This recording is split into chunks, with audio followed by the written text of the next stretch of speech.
അപ്പോൾ തിരുവോണമായിട്ട് രാവിലെ തന്നെ അമ്പലത്തിൽ പോകാമെന്ന് വിചാരിച്ചു. അങ്ങനെ സെറ്റിൻ്റെ പാവാടയും അതുപോലെ തന്നെ ഒരു ടോപ്പും ഉണ്ടായിരുന്നു, ഇതിടാമെന്ന് വിചാരിച്ചിട്ടാട്ടോ.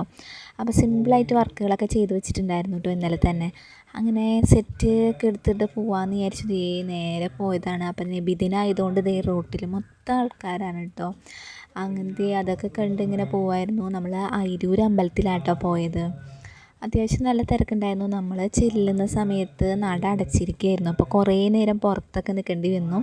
പക്ഷേ ഞങ്ങൾ ആ നേരം കൊണ്ട് വേഗം പുറത്തൊക്കെ തൊഴുത് വന്നു. അങ്ങനെ തിരിച്ചതേ വീട്ടിലോട്ട് പോകുമായിട്ടോ. ചെന്നിട്ട് വേണം ബ്രേക്ക്ഫാസ്റ്റൊക്കെ ഉണ്ടാക്കാനായിട്ട്. ഒന്നും ഉണ്ടാക്കിയിട്ടുണ്ടായില്ല. ഞങ്ങളുടെ വീട്ടിലെല്ലാം ഓണം ഞങ്ങൾക്ക് വേറെ സാധനം ഉണ്ടായിരുന്നു. അപ്പോൾ കറികളൊക്കെ നമ്മൾ 2-3 ഐറ്റംസൊക്കെ ഉണ്ടാക്കി കൊണ്ടുപോകാമെന്ന് വിചാരിച്ചു. അങ്ങനെ കായ ഉണ്ടാക്കാമെന്ന് വിചാരിച്ചു. കായ കുത്തലശ്ശേരി വയ്ക്കാമെന്ന് വിചാരിച്ചു. കുറച്ച് കടുകും അതുപോലെ തന്നെ വേപ്പിലയും പച്ചമുളകും ഉള്ളിയൊക്കെ ഒന്ന് വഴറ്റിയിട്ടുണ്ട്. അത്യാവശ്യം നല്ലോണം ഒന്ന് വഴറ്റിയെടുക്കണം, എന്നാലേ നമുക്ക് ആ ഒരു ടേസ്റ്റൊക്കെ വരുള്ളൂ. ഫ്ലേവറൊക്കെ കിട്ടണമെങ്കിൽ നമ്മൾ നല്ല പോലെ ഒന്ന് വഴറ്റിയെടുക്കുക. അതിന് ശേഷം കുറച്ച് മഞ്ഞൾപ്പൊടിയും അതുപോലെ തന്നെ മുളക് പൊടി ഇട്ട് കൊടുക്കണം കേട്ടോ. മുളക് പൊടിയൊക്കെ പൊട്ട് മതി, അധികം വേണ്ട. നമ്മൾ പച്ചമുളകാണ് ഇതിൽ മെയിനായിട്ട് ചേർക്കുന്നത്.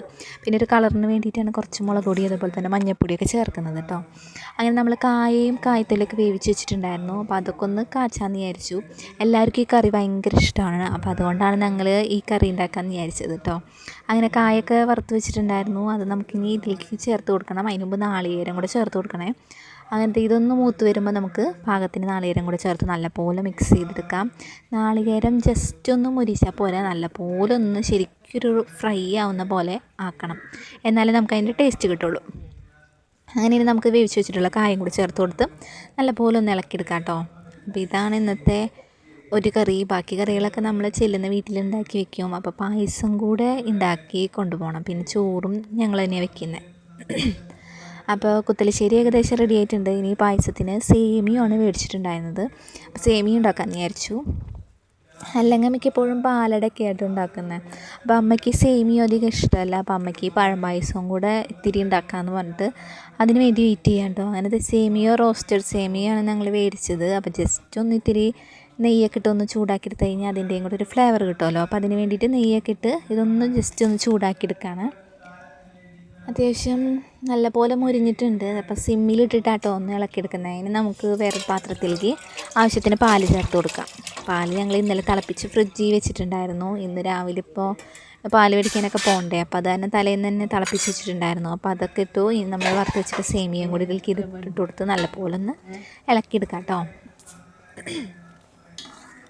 അത്യാവശ്യം വേഗം തന്നെ കട്ടിയായിട്ടുണ്ട്, നല്ലപോലെ വെന്ത് കിട്ടിയിട്ടുണ്ട്. ഇതിൻ്റെ ഇടയിൽ ചോറും കൂടെ ഒന്ന് റെഡിയാക്കുന്നുണ്ട് കേട്ടോ. അടുപ്പത്ത് വെച്ചിട്ടുണ്ടായിരുന്നു. അത്യാവശ്യം ഒരു 10 പേർക്കുള്ള ചോറെങ്കിലും വേണ്ടി വരും. അപ്പോൾ അതുകൊണ്ട് വലിയ കലത്തിലേക്ക് ഈ പ്രാവശ്യം വെച്ചു. പിന്നെ അമ്മയ്ക്ക് പഴം പായസം വേണമെന്ന് പറഞ്ഞപ്പോൾ അതേ പഴം പായസവും കൂടെ ഒന്ന് റെഡിയാക്കി എടുക്കുകയാണ്. പഴം നമ്മൾ വേവിച്ച് വെച്ചിട്ടുണ്ടായിരുന്നു. പിന്നെ നെയ്യിലൊന്ന് റോസ്റ്റ് ചെയ്തെടുത്തത് അതുപോലെ ചീനച്ചട്ടിയിലേക്ക് നമുക്ക് പാലും അതുപോലെ തന്നെ നെയ്യൊക്കെ ചേർത്ത് കൊടുത്ത് നല്ലപോലെ ഒന്ന് മിക്സ് ചെയ്തെടുക്കാം. പഴം പായസം നമുക്ക് പെട്ടെന്ന് ഉണ്ടാക്കാൻ പറ്റുന്നൊരു സംഭവമാണേ. അങ്ങനെ ഏകദേശം പഴം പായസവും അത്യാവശ്യം റെഡി ആയിട്ടുണ്ട്. അപ്പോൾ ഈ 3 കറികളാട്ടോ നമ്മൾ വീട്ടിലുണ്ടാക്കുന്നത്. ബാക്കിയൊക്കെ അവിടെ ഉണ്ടാക്കുന്നുണ്ട്. അങ്ങനെ പോകാനായിട്ട് പുറത്തേക്ക് ഇറങ്ങിയപ്പോഴാട്ടോ ഒരെണ്ണറക്കണ്ണൻ ഇരിക്കുന്നുണ്ട്. താഴെ എന്തിനെയോ നോക്കി നിൽക്കുകയാണ്. പെട്ടെന്നൊരു ഒച്ചെടുക്കലൊക്കെ ഉണ്ട് ആൾക്ക്.